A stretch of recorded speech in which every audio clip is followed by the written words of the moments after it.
Hello everyone, welcome back to my channel.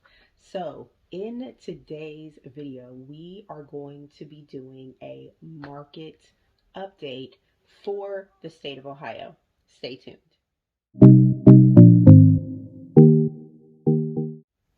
For those of you who are new here, my name is Amber Johnson. I am a realtor here in the state of Ohio. I specialize in the city of Columbus and surrounding areas. On this channel, what I share is things involving life, family, and career. So if you are into lifestyle channels like this one, please be sure to subscribe to the channel, like the video, comment down below, and hit the bell notification also, because you want to make sure that you're notified when I post videos. For this market update, you're in for a treat. Let's get to the good stuff.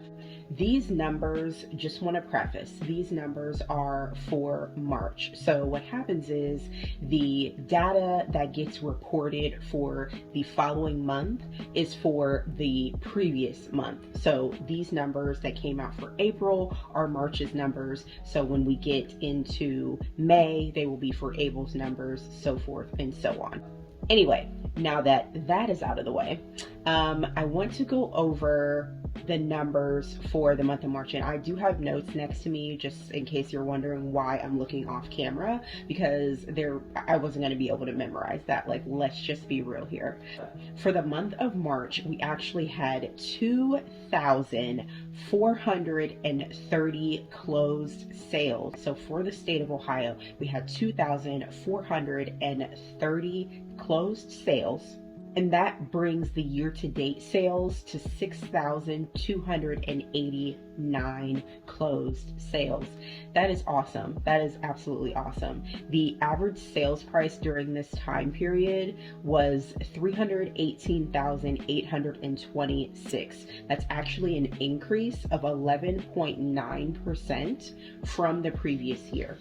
Over 2,400 closed sales, and the average sales price being $318,000. I mean, that is just amazing for our state, if I do say so myself.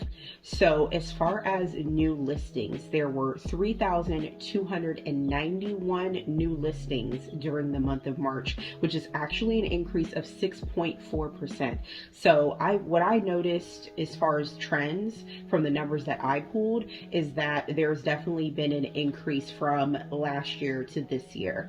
And then on a more smaller scale, my brokerage, which I am affiliated with Coldwell Banker Realty here in Columbus, we have our stats as well. And I like to share those as well, because I know that when it comes to how clients are represented, they want to make sure that they're being represented well, and that the agent that is representing them is coming from good stock, if you know what I mean. So for the week of April 19th through April 25th, we actually had 1,105 new listings under Coldwell Banker. We had 753 properties go into contract. We had 788 total closings, and then we also had 1,935 showings during this time, which is absolutely insane. I know that when I was reflecting on the numbers, like when we were in the thick of COVID, like the showings went down slightly, but really not that much. So I mean, that's actually really good. Buyers are still getting out there to look at homes. They are still going into contract. As you can see, properties are still going on the market. So things are definitely still shifting in the right direction. So as we transition from the actual sales and listings and things like that, I want to go over with you the current interest rates. I know that this has been a very, very hot topic. So for a 30-year fixed rate, so this would be your traditional conventional loan type, the interest rate is 5.5. And this was as of this weekend. So obviously things could have changed, but as the time that I pulled these numbers, it was 5.5. For a 15-year fixed conventional mortgage, it is 4.75%. So when we drop down to FHA, which is a 30-year fixed, they are at 5.3, which you can tell it's not too far off from the conventional loan type. And then for a VA loan, which is also a 30-year fixed, 5.2%. So yes, interest rates have went up, but when you talk about, oh, I'll just wait it out, things like that, I'm not quite sure that that's the right thing to do, just because they may continue to trend up.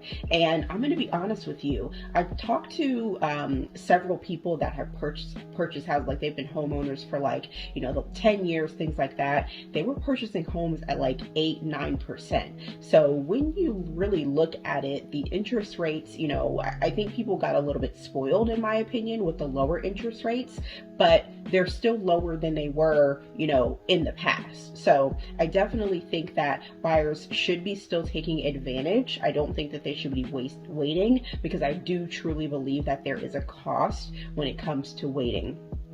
One last thing I wanted to touch on, because I do keep hearing things about there not being enough inventory and things of that nature. So some things that I've been educating people on is the option of new construction. So if you have not thought about new construction, building your own home, things like that, I would say to look into it. Depending on what you're looking to pay monthly, you may be surprised at what you're able to build versus what you're able to purchase in the pre-existing market. So I hope that these numbers, this update provided you with insight on what the market is doing, also helped you and also educated you.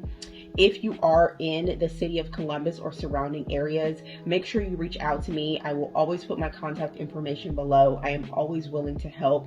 If you're interested in new construction, especially, make sure that you reach out to me. I do have individuals that I work with that we can definitely find you something. I get excited talking about new construction because I know that it is exciting for the buyer, because they're able to personalize along the way. So that's definitely exciting for them and exciting for me, because I get to help them through the process. So thank you so much for watching this video. Like I said in the beginning, like, comment, subscribe, share the video to someone who may need to see this.